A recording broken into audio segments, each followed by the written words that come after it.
Welcome back to another war video. So today we're facing New Nation, and this first fight here I have is a Mangog on path 5. I'll be taking path 5 in section 1 and a path 2 in section 2. So this first fight, it's gonna go quite sideways, and it's really just my fault. The way I played this fight was awful.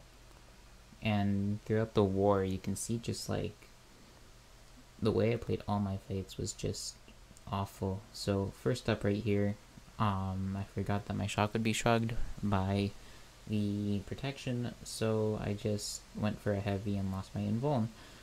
So that was pretty unfortunate. And right here, I'm gonna bait out the SP1, which gives him his 10 charges, which was silly. And what I need to do here now is I need to knock him down. And instead of even like baiting into a heavy going for parry, I decided to dash back, wait for him to get his SP2, and then go throw my SP3. But Mangog does not drop below his 2 bars of power after the Doom cycle. So that was a mistake again. I should have tried to knock him down with something. So yeah, right here, he drops down to 2 bars of power, and I hold block, and he does this 5-hit combo thing, and I go for 5 hits, and yeah, I eat an SP2, which does a lot of damage. So that's not great.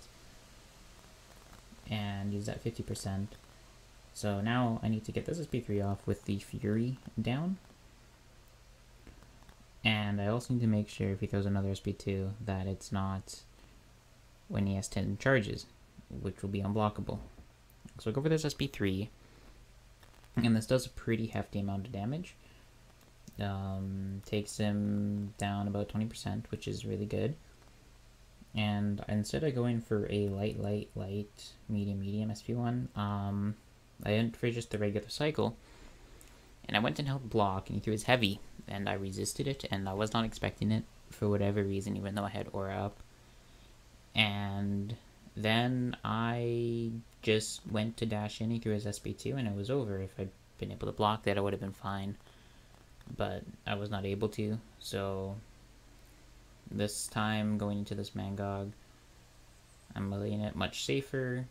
He's going to throw his SP1, I'm going to go for the knockdown, and he's going to die. So, yeah, unfortunate death for my first in GT, but I still have more war fights to work on, so can't let that get to me. This next fight here is a Blade. I'm going to be using Havoc for this, and the plan is knock him down once I have a few plasmas on him, SP3, and he will just die. That's basically the entire plan. Now, the whole point of Blade here is that he will be really hard to knock down because of the Limber on him. 5/5 Limber plus he shrugs debuffs quicker based on his power. So the only way I'm able to knock him down here without a White Magneto pre-fight is if he has 0 bars of power, if he has basically 0 power.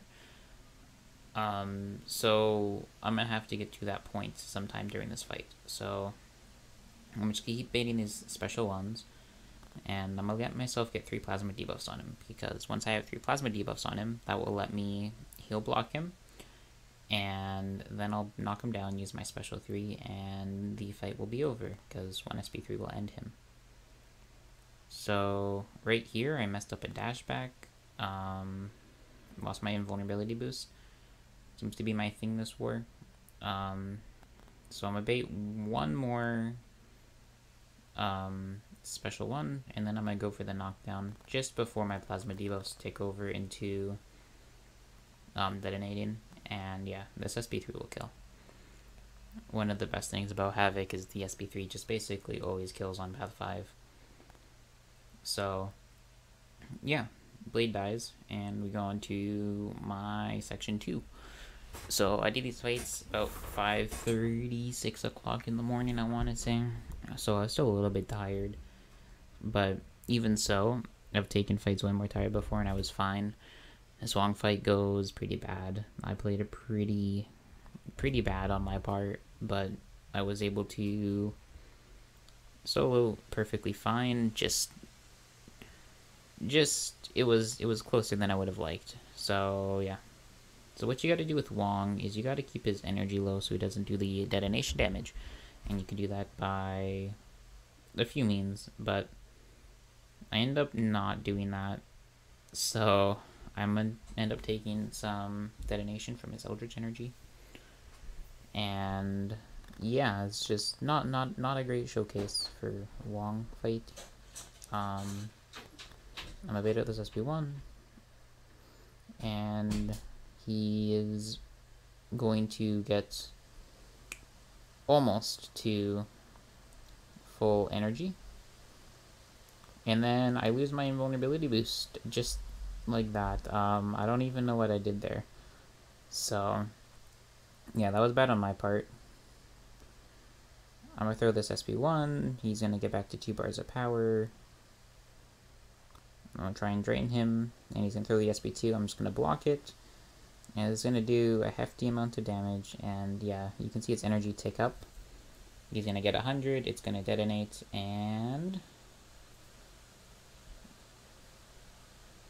there goes all my health. I'm down to 34%. And at this point, after dying on Mangog, I was freaking out a little bit. I was like, yo, I do not want a double KO. That would be bad. But I'm able to get through the rest of this fight, luckily, without dying. And it is actually just luckily because I don't know. And right here, it gets really close, but I'm able to end him up. And yeah, there goes Wong. And I have one more fight this war. This is Mordo. Oh no, these aren't at 6 a.m. That's the next war. These fights are at about, I want to say 9:30 my time, but still, yeah, pretty bad fights. So this next fight is just a Mordo, and yeah, Mordo is kind of a meme with Doom. He's gonna do this. He's just gonna hold his block there. He's gonna dash at me. I'll throw my special 1. Gonna power drain him, and I walk up, and then he decides to attack me. I was like, oh, sick. There goes my invulnerability boost again. That's the 4th fight in a row where I've lost my invulnerability boost to just a combo to the face or something like that. So yeah, really, really bad war for me. But again, it's a Mordo. The day I die to Mordo is the day that I uninstall, really. I mean, like, 24k heavy. I mean, it's really hard to die to Mordo without the global up.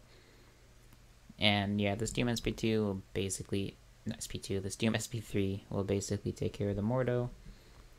And that's my war for New Nation. Yeah, not a super tough fight. And we did end up winning, so it wasn't exactly a close war since they weren't trying. 46-5. Thanks for watching.